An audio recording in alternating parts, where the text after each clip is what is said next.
Hello dear learners, welcome back to Deep's academy of excellence. আজকের ক্লাসে আমাদের আলোচ্য বিষয় নবম শ্রেণীর ইংরেজি পাঠ্যপুস্তকের lesson 7 Tom loses a tooth, written by Mark Twain. Author Mark টোয়েনের সম্পর্কে প্রথমে কিছু তথ্য আমরা জেনে নেব। মার্ক টোয়েন 1835 টু 1910, উনি জন্মগ্রহণ করেছিলেন 1835 খ্রিস্টাব্দে এবং মারা গিয়েছিলেন 1910 খ্রিস্টাব্দে। Pseudonym of Samuel Langhorne Clemens. তাহলে স্যামুয়েল ল্যাঙ্গর্ন ক্লেমেন্স, এনার ছদ্মনাম ছিল মার্ক টোয়েন। তাহলে মার্ক টোয়েনের আসল নাম কি? Samuel Langhorne Clemens. Was an American author and humorist. তিনি ছিলেন একজন আমেরিকান লেখক অ্যান্ড হিউমারিস্ট কথার অর্থ কৌতুকবিদ। He wrote The Adventures of Tom Sawyer and its sequel, The Adventures of Huckleberry Finn। তাহলে তার তিনি লিখেছিলেন টম সয়ারের অভিযান এবং এর সিকুয়েল কথার অর্থ পরিণতি বা পরিণাম। আরেকটা কি, যে দ্য অ্যাডভেঞ্চার্স অফ হাকলবেরি ফিন, অর্থাৎ হাকলবেরি ফিন নামের একজন তার অভিযান। He helped to create and popularize a distinctive line of American literature based on American themes and language, অর্থাৎ আমেরিকান যে থিম এবং ভাষার ওপরে ভিত্তি করে আমেরিকান সাহিত্যের একটি স্বতন্ত্র লাইন তৈরি এবং জনপ্রিয় করতে তিনি সাহায্য করেছিলেন। ঠিক আছে, অর্থাৎ আমেরিকান যে সাহিত্য, সেই সাহিত্যে কিন্তু মার্ক টোয়েনের যথেষ্ট অবদান তিনি রেখেছিলেন। This text is an extract from Mark Twain's novel the adventures of Tom Sawyer. তাহলে এই যে আলোচ্য যে তোমাদের পাঠ্য অংশ দেওয়া হয়েছে, এটা এক্সট্রাক্ট মানে কি নেওয়া হয়েছে কোত্থেকে? মার্ক টোয়েনেরই একটা উপন্যাস, নোভেল মানে উপন্যাস। সেই উপন্যাসের নাম the adventures of Tom Sawyer, মানে আমরা একটু আগে যে নামটা পড়লাম। The story is about the childhood pranks of a young boy who is looking for ways to avoid going to school but is caught in his own trap. দেখো, খুব সহজ মানের, অর্থাৎ এই যে গল্পটা, এটা কী সম্পর্কে? একটা ছেলেবেলার যে একটা প্রহসন, শৈশবের প্র্যাঙ্ক মানে প্রহসন করা, অফ এ ইয়াং বয় মানে একটা ছোট্ট ছেলের বলতে পারো এখানে, বা একটা অল্প বয়স্ক ছেলের, যে বিভিন্ন রকম উপায় খুঁজছিল যে কিভাবে তার স্কুলে যাওয়া কিভাবে এড়ানো যায়, তার উপায় খুঁজছিল। এবং এটা খুঁজতে গিয়ে সে কিন্তু তার নিজের ফাঁদেই পড়েছিল। যে ট্র্যাপ যে শব্দটা আছে না, ট্র্যাপ কথার অর্থ মানে কিন্তু ফাঁদ। ঠিক আছে, আচ্ছা ঠিক আছে, তাহলে আমরা অথর এবং টেক্সট সম্পর্কে জানলাম। এবার আমরা মূল পাঠ্য অংশে প্রবেশ করছি। দেখো, Tom always found Monday mornings to be miserable. Tom সর্বদা সোমবারের সকালকে, মিজারেবল কথার অর্থ কি? মিজারেবল কথার অর্থ একটা দুঃখজনক মনে করত।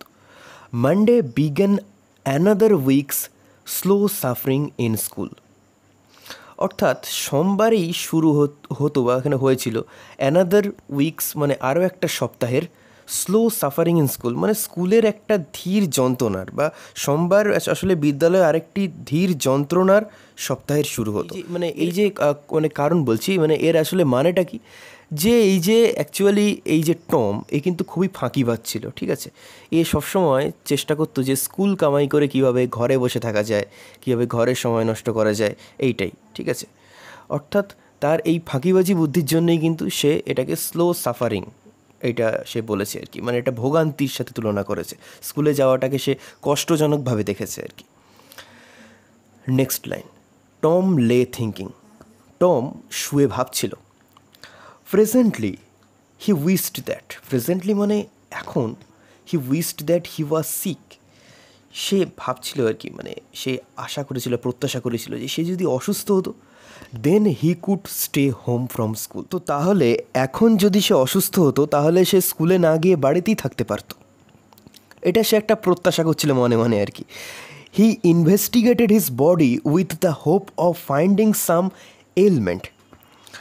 তো হি ইনভেস্টিগেট মানে সে খুব, মানে এখানে কিন্তু ইনভেস্টিগেট মানে পর্যবেক্ষণ আসলে একরকম। তো সে তার শরীর পর্যবেক্ষণ করছিল with the hope of finding, মানে একটা কিছু আশা নিয়ে সে খুঁজছিল সাম এলমেন্ট মানে কিছু অসুখ। এলমেন্ট কথার অর্থ কিছু অসুখ, তার মানে কিছু অসুখ খুঁজে পাওয়ার আশায় সে তার শরীর পরীক্ষা করেছিল। হি থট দ্যাট, সে ভাবল যে he had found symptoms of stomach travel, সে পেটের সমস্যার লক্ষণ খুঁজে পেয়েছে। সাধারণত আমরা স্টোমাক মানে জানি পাকস্থলী, তো এক্ষেত্রে পেট হবে আর কি, ঠিক আছে। তাহলে মানে সে ভাবলো যে সে পেটের কিছু সমস্যা খুঁজে পেয়েছে। হি বিগ্যান টু গ্রো হোপফুল, এইবারে সে কিন্তু আশাবাদী হতে লাগলো, ঠিক আছে। হোপফুল মানে আশাবাদী হওয়া।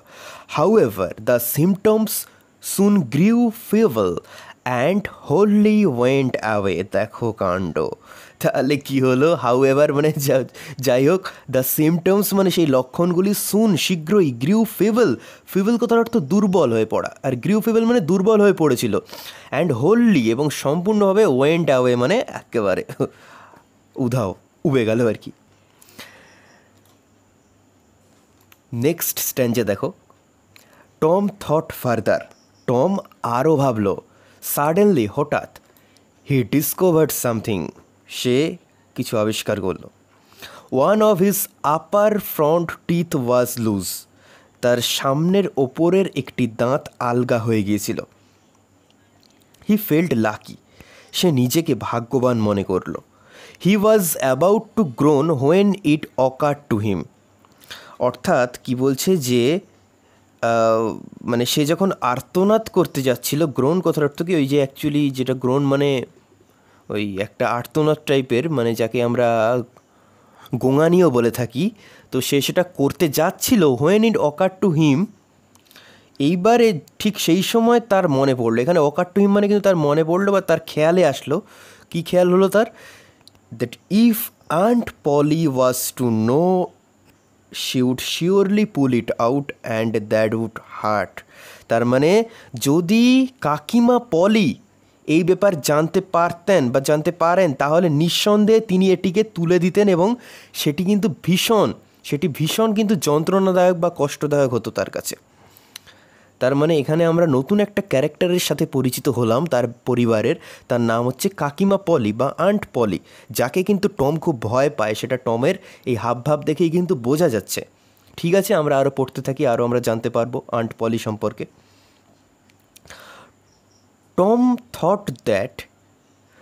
Thought he would hold the tooth in reserve for the present. টম ভাবল যে সে দাঁতটিকে এখনকার মতো বা এখনকার জন্য সংরক্ষণ করে রাখবে। He remembered hearing from a doctor that a certain ailment could lay up a patient for 3 days and make him lose a finger. একজন ডাক্তারের কাছ থেকে শোনা কথা তার মনে পড়ে গেল যে একটা নির্দিষ্ট অসুস্থতা একজন রোগীকে 3 দিনের জন্য কিন্তু শুইয়ে রাখতে পারে, এবং কি হতে পারে দেখো, এবং and make him lose a finger মানে সে একটা আঙুলও কিন্তু হারাতে পারে। হি এগারলি মানে সে খুব উৎসুকভাবে, এগারলি মানে কি, খুব উৎসুকভাবে, drew his sore toe from under the sheet and held it up for inspection. তার মানে সে আগ্রহের সাথে চাদরের নিচ থেকে তার পায়ের পাতা, টো মানে পায়ের পাতা তোমরা জানো, সেটা বার করলো এবং পরীক্ষা করার জন্য পায়ের পাতাকে ওপরের দিকে তুলে রাখলো। ইন্সপেকশন মানে কি, একটু পরীক্ষা করা বা একটু খুঁটিয়ে দেখার জন্য আর কি। He did not know the necessary symptoms, সে প্রয়োজনীয় উপসর্গ জানত না। হাউএভার, যাই হোক, it seemed like a good chance, এটা ভালো সুযোগ বলে মনে হচ্ছিল। Tom fell to groaning, Tom গোঙাতে শুরু করেছিল। But his brother Sid slept on. তাহলে আমরা আরও একটা ক্যারেক্টারের সাথে পরিচিত হলাম, তার নাম কি, শিট, এবং সে হচ্ছে টমের ভাই। তাহলে সিড হলো কে, টমের ব্রাদার। ওকে, আচ্ছা, তো কিন্তু তার ভাই সিড সে কিন্তু ঘুমিয়েছিল। টম গ্রোন্ড লাউডার, টম আরও জোরে গোঙাতে লাগছিল বা গোঙাচ্ছিল। হি ফ্যান্সিড দ্যাট, তার মনে হয়েছিল বা সে একটা কল্পনা টাইপের করেছিল আর কি, that he began to feel the pain in the toe, যে সে তার পায়ের আঙুলে ব্যথা অনুভব করতে শুরু করেছে। মানে এখানে আমি একটু বলি, এখানে আসলে ব্যাপারটা তোমরা বুঝতে পারছো যে জোর করে কোনো কিছু, ঠিক আছে, জোর করে কোনো কিছু দেখা যাচ্ছে, তুমি সাপোজ মনে করছো তোমার শরীর কিন্তু পুরোপুরি ঠিকঠাক আছে, এইবার তুমি মনে করছো যে আমার পায়ে না একটা জায়গায় খুব ব্যথা, কি আমার হাতে একটা জায়গায় খুব ব্যথা, আমার ওখানে একটু মলম লাগাতে হবে, ব্যথার একটা মলম লাগাতে হবে, একটা ওয়েনমেন্ট লাগাতে হবে। তো সেখানে তুমি কিন্তু সেটা লাগাতেই পারো। এবার তুমি যদি মনে করো সেখানে ব্যথা, তাহলে সেটা কিন্তু একটা তুমি ইচ্ছাকৃতভাবেই করছো আর কি, মানে তুমি নিশ্চয়ই বুঝতে পারছো ব্যাপারটা আমি কী বলতে চাইছি। তো এখানেও টম কিন্তু সেরকমভাবে, মানে এটা জোর করে একটা ব্যথা করানোর একটা যে বিষয় আর কি, সেরকম একটা ব্যাপার। No response came from Sid, সিডের কাছ থেকে কিন্তু কোনো সাড়া এলো না। Tom then started a succession of groans, তাহলে টম তারপর একটানা আর্তনাদ করতে শুরু করলো। হাউএভার, যাই হোক, সিড স্নোড অন, সিড কিন্তু, স্নোড কথার অর্থ থেকে ওই নাক ডাকা, তো সিড নাক ডেকেই চলল, স্নোড অন মানে সে নাক ডেকেই চলল। টম বিকাম এক্সাইটেড, টম উত্তেজিত হয়ে উঠল। হি সেড, সে বলল, সিট সিট অ্যান্ড শুক হিম, মানে সিট সিট, এবং তাকে ঝাঁকালো, শুক মানে তাকে ঝাঁকালো বা তাকে নাড়ালো ধরে। দিস কোর্স ওয়ার্কড ওয়েল, এবার কি হলো, এটা বেশ ভালো কাজের ছিল, অর্থাৎ তাকে নাড়িয়ে কিন্তু এটা কাজ হলো, এটা আমরা জানতে পারলাম। দেখো এখানে টম, একটু আগে আমরা যেটা পড়ছিলাম, টম ওই পা উঁচু করে যে তার পাটাকে পর্যবেক্ষণ করছিল, পায়ের পাতা, তারই একটা ছবি এখানে তোমাদের বইতে দেওয়া রয়েছে। আচ্ছা, নেক্সট কি আছে দেখি আমরা। সিট ইয়ন্ড, ইয়ন্ড কথার অর্থ হাই তোলা, ঠিক আছে, ইয়ন্ড মানে কি হাই তোলা, সো সিট হাই তুলল। Then rising himself on his elbow, তারপর নিজের কনুইয়ের ওপর ভর হয়ে উঠে আর কি, ঠিক আছে, সে টমের দিকে তাকালো, মানে সে শুয়েছিল তো, তারপরে কনুইয়ের উপর ভর দিয়ে উঠলো, ঠিক আছে, উঠে সে টমের দিকে তাকালো। স্টেয়ার্ট মানে এই এক দৃষ্টিতে তাকানো বলতে পারো, মানে কী হয় দেখবে, যখন ঘুম থেকে ধরো তুমি সাপোজ ঘুমোচ্ছ, তোমায় কেউ ডাকলো, তখন কিন্তু ওই মানে ঘুম হঠাৎ করে কাঁচা ঘুম ভাঙিয়ে দিলে না, আমরা কিন্তু তার দিকে হয়ে কিন্তু তাকিয়ে থাকি, ঠিক আছে, তাহলে দেখা যাচ্ছে তোমার কাঁচা ঘুম কেউ ভাঙিয়ে দিলে, তুমি তার দিকে একভাবে তাকিয়ে আছো, সেটাকেই বলছে stared. Tom went on groaning, Tom কিন্তু সেই গোঙানি চালিয়ে যেতে লাগলো। সিট সেট, টম সে, টম মানে সিট বলল, টম বলো টম। নো রেসপন্স, এবার কিন্তু কোনো সাড়া নেই। হেয়ার টম, মানে এই যে Tom, Tom what's the matter Tom, মানে কি ব্যাপার Tom. Sid shook him and looked in his face anxiously, অর্থাৎ শিট তাকে ঝাঁকালো এবং উদ্বিগ্নভাবে, অ্যাংশিয়াসলি মানে উদ্বিগ্নভাবে তার মুখের দিকে তাকালো। টম মোন্ড আউট, টম একরকমভাবে বিলাপ টাইপের করে উঠলো, মানে মানে এক ধরনের আর্তনাদ চিৎকার টাইপের করে উঠলো। Oh don't Sid, don't shake me, oh না শিট, আমাকে নাড়িও না। শিট তখন বলছে, হোয়াই, কেন, হোয়াটস দ্য ম্যাটার টম, কী ব্যাপার টম, কী হয়েছে টম, এরকম আর কি। আই মাস্ট কল আন্টি, আমাকে কাকিমাকে ডাকতেই হবে। নো নেভার মাইন্ড, না কিছু মনে করবে না। It will be over by and by maybe, মানে এটা আস্তে আস্তে ধীরে ধীরে ঠিক হয়ে যাবে। ওভার বাই অ্যান্ড বাই মানে সময় সময়, মানে সময় বাড়ার সাথে সাথে এটা ঠিক হয়ে যাবে, এরকম একটা বলছি। ডোন্ট কল এনিবডি, কাউকে ডাকবে না। বাট আই মাস্ট, কিন্তু আমি অবশ্যই। Don't grown so Tom, it's awful, যে টম তুমি এভাবে মানে তুমি এভাবে গোঙানি করো না, ইটস অফুল, এটা বিরক্তিকর টাইপের, এটা বিরক্তিকর। How long have you been this way, তুমি কতক্ষণ এভাবে, মানে কতক্ষণ এভাবে চলছে। Hours, ouch, oh don't stir so, Sid you will kill me, মানে কয়েক ঘন্টা। আউচ, শিখি। ও ডোন্ট স্টির সো, মানে আমাকে এইভাবে নাড়িও না সিট, তুমি আমাকে মেরে ফেলবে, ইউ কিল মি, এটা মানে তুমি আমাকে মেরে ফেলবে। Tom why did not you wake me sooner, Tom তুমি আমাকে তাড়াতাড়ি জাগাওনি কেন। Oh Tom you are not dying are you, Tom তুমি মরে যাচ্ছ না, তুমি কি। ডোন্ট টম, ওফ ডোন্ট টম, না ও না Tom. I forgive everybody Sid, tell them so, আমি সবাইকে ক্ষমা করি সিট, এটা ওদেরকে বলে দিও বা এটা তাদেরকে বলো। দেখো এখানে একটা কিন্তু বেশ, এখানে একটা সেন্স মানে এখানে কিন্তু একটা হিউমার কিন্তু ইউজ করেছেন লেখক। তো তোমরা নিশ্চয়ই জানো যে যীশুখ্রিস্ট তিনি যখন যীশুখ্রিস্টকে ক্রুশবিদ্ধ করা হয়েছিল তখন কিন্তু তিনি বলেছিলেন ক্রুশবিদ্ধের আগে যে আমি সবাইকে ক্ষমা করে দিচ্ছি। তো সেটা একটা খুব দুঃখজনক বা কষ্টজনক বিষয়, কিন্তু খুব যাই হোক এখানে একটা মকিং অর্থে বা একটা হাস্যকরভাবে এখানে ব্যবহার করা হয়েছে, যেখানে মানে টম বলছে, মানে টম যেন মারা যাচ্ছে আর মারা যাওয়ার আগে বলছে যে আমি সবাইকে ক্ষমা করে দিচ্ছি, এমন একটা ব্যাপার।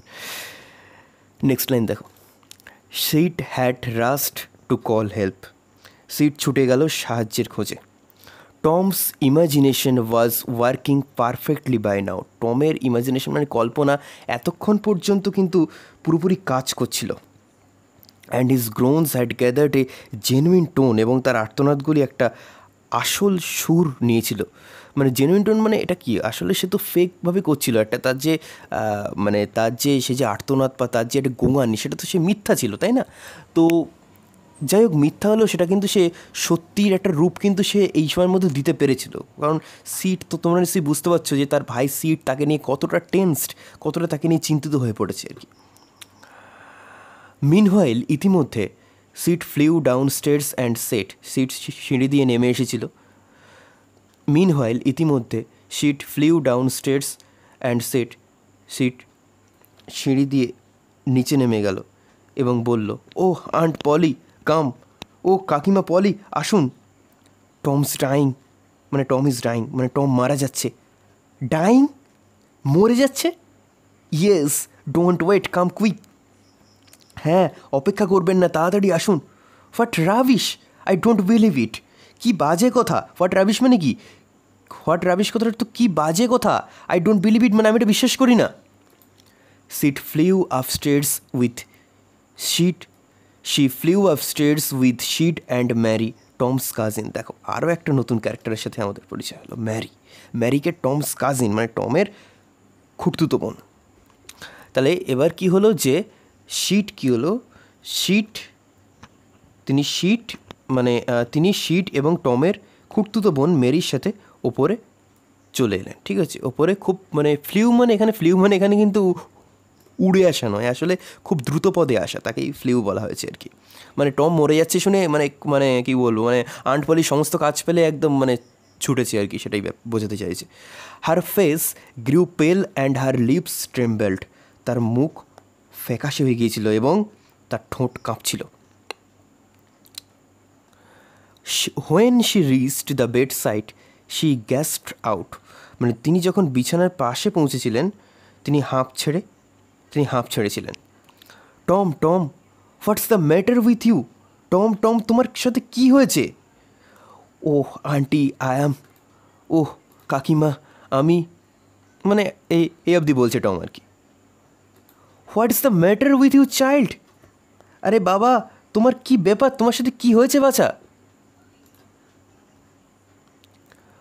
ওহ auntie my toe is paining, ও কাকিমা আমার পায়ের আঙুলটি ব্যথা করছে। The old lady sank into chair, মানে সেই বৃদ্ধা যে মহিলা সে কিন্তু বা সেই বয়স্কা মহিলা তিনি চেয়ারে স্যাঙ্ক ইন্টু মানে চেয়ারে মানে ধূপস করে আর কি, মানে কী হয় মানে হঠাৎ করে বসে পড়া, তিনি আর কি ধূপ করে বসে পড়লেন আর কি চেয়ারে। শি লাভড এ লিটিল, তিনি মৃদু হাসলেন। And then cried a little, এবং তারপর কিছুটা কাঁদলেনও। দেন শি সেট, তারপর তিনি বললেন, Tom what a shock did you give me, যে টম তুমি আমাকে কতটা আঘাত দিয়েছ। Now shut off the nonsense and get out of this, এখন বাজে কথা বন্ধ করে এসব থেকে বেরিয়ে এসো, বা এসব বন্ধ করো, এসব বাজে জিনিস। দ্য গ্রোনস সিজড, এবার কি হলো, সেই গোঙানি কান্না কিন্তু অনেকটা ধরে এলো বা সেটা বন্ধ হয়ে গেল সেই গোঙানি। দ্য টো পেন ভ্যানিস্ট, পায়ের আঙুলের ব্যথা উবে গেল। Tom felt a little foolish and set. Tom নিজেকে খানিকটা বোকা বোধ করে বলল, আন্ট পলি, কাকিমা পলি, আন্ট পলি মানে পলি কাকিমা, হাউ মাই টুথ অ্যাচেস, মানে আমার দাঁতে কেমন অ্যাচেস মানে কেমন একটা ব্যথা। ঠিক আছে, এই যে শব্দটা এর মানে একটু ব্যথা। The pain is more than that in my toe, মানে আমার পায়ের আঙুলের চেয়ে ব্যথা বেশি। ইউ টুথ ইন্ডিট, তোমার দাঁত, ইন্ডিট মানে সত্যি। What's the matter with your tooth, তোমার দাঁতে কী হয়েছে? One of them is loose and it aches awfully, মানে তাদের মধ্যে একটা আলগা এবং একটা ভীষণভাবে খুব বিরক্তিজনকভাবে, মানে অ্যাকচুয়ালি বিরক্তিজনকভাবে খুব একটা ব্যথা করছে। ঠিক আছে, মানে আমি জাস্ট একটু অ্যাক্টিং করে বলছি যাতে। তো এটা টম বলছে, there now don't begin that groaning again, মানে কি যে ওখানে এখন আর আত্মচিৎকার শুরু করো না, বা তুমি আর সেই দেয়ার আরে এদিকে নাও, এখন don't begin that groaning again, এখন আর সেই গোঙানি শুরু করো না আবার। ওপেন ইউর মাউথ, তোমার মুখ খোলো। Your tooth is loose but you are not going to die for that, তোমার দাঁত আলগা হয়েছে বা তোমার দাঁত নড়ছে, কিন্তু তুমি এটার জন্য মরতে বসছো না। ম্যারি, মানে এখন কিন্তু সেই টমের কাজিন মানে তার খুড়তুতো বোন ম্যারিকে ডাকছে আন্ট পলি, ডেকে কি বলছে, get me a silk thread, আমাকে একটা সিল্কের দড়ি দাও তো, মানে আমাকে একটা সিল্কের সুতো এনে দাও। টম বলল, oh please auntie don't pull it out, ওহ কাকিমা দয়া করে এটিকে টানবেন না। It does not hurt anymore, এটা আর ব্যথা করছে না। প্লিজ আন্টি, দয়া করে। কাকিমা, I don't want to stay home from school, আমি স্কুলে না গিয়ে বাড়িতে থাকতে চাই না। So all this was because you wanted to stay home from school and go fishing. ও, তো এই সমস্ত এই কারণে যে তুমি স্কুল থেকে বাড়ি থাকতে চাও এবং মাছ ধরতে যেতে চাও। Tom, I love you so much and you try to break my heart in every way with your naughtiness. Tom, আমি তোমাকে অনেক ভালোবাসি এবং তুমি তোমার দুষ্টুমি দিয়ে আমার হৃদয়কে প্রত্যেকটা ওয়েতে তুমি কিন্তু সেটাকে তোমার দুষ্টুমি দিয়ে তুমি আমার হৃদয়ে আঘাত করছো। বাই দিস টাইম, এই সময়ের মধ্যে, the dental instrument were ready, অর্থাৎ দাঁতের যা সরঞ্জাম, মানে দাঁত তোলার যা সরঞ্জাম, সেগুলো সবই প্রস্তুত করা হয়েছিল। The old lady fastened one end of the silk thread to Tom tooth and the other end to the bedpost. তার মানে সেই বয়স্কা মহিলা রেশম সুতোর এক প্রান্ত, ঠিক আছে, ফার্স্ট এন্ড মানে কি, মানে আটকানো আর কি, ওয়ান এন্ড মানে একটা প্রান্ত টমের দাঁতে বাঁধলেন এবং অপর প্রান্ত সেই বেড পোস্টে, মানে বিছানার মানে খাটের যে আর কি, মানে পোস্ট মানে তোমরা নিশ্চয়ই দেখেছো যে খাটের চারধারে চারটে যে দণ্ড থাকে আর কি, তাকে বেড পোস্ট বলা হয়। যাতে সাধারণত মশারির দড়ি সেট করা হয় যাতে, তো সেটার কথাই বলছি আর কি। তো সেই যে আর কি দণ্ড, সেই দণ্ডে আরেক প্রান্ত বেঁধেছে। এবার দেখো কী হচ্ছে, শি পুলড, তিনি টান দিলেন, and the tooth hung dangling by the bedpost, মানে তিনি টান দিলেন এবং সেই দাঁতটি খাটের পায়ের সাথে বা খাটের যে মানে এবং সেই দাঁতটি খাটের দণ্ডের সাথে ড্যাংলিং মানে কি, ড্যাংলিং মানে দেখো এখানে দেওয়া আছে হ্যাঙ্গিং ও সুইঙ্গিং ফ্রিলি, মানে সেটা দুলতে লাগলো আর কি, মানে সেটা খুলে গিয়ে সেখানে দুলতে লাগলো। Tom now had a gap in his upper row of teeth, তার মানে টমের এখন দাঁতগুলি ওপরের সারিতে একটা ফাঁক হয়ে গিয়েছিল। This enabled him to smile in a new and admirable way, এটি তাকে নতুন এবং একটা অ্যাডমায়ারেবল ওয়ে মানে প্রশংসনীয় একটা ভাবে বা উপায় তাকে হাসতে সক্ষম করেছিল বা তাকে হাসিয়েছিল। তাহলে দেখো, আসলে টম কিন্তু নিজের ফাঁদে নিজেই পড়লো আলটিমেটলি। তো এই ছিল পুরো গল্প, তোমাদেরকে সহজে বাংলা মানে করে এবং যতটা সহজভাবে উপস্থাপন করা যায় আমি চেষ্টা করেছি আমার তরফ থেকে। আশা করছি তোমরা সকলে খুব সহজে বুঝতে পেরেছো। তবুও যদি তোমাদের কোনো পোর্শনে কোনো প্রশ্ন থাকে, খোলা মনে অবশ্যই কমেন্ট বক্সে লিখবে, আমি তোমাদের প্রশ্নের উত্তর দেব। তো আজকের ক্লাস এই পর্যন্তই। সকলে ভালো থাকবে, সুস্থ থাকবে। দেখা হচ্ছে আগামী ক্লাসে নতুন একটা লেসন নিয়ে।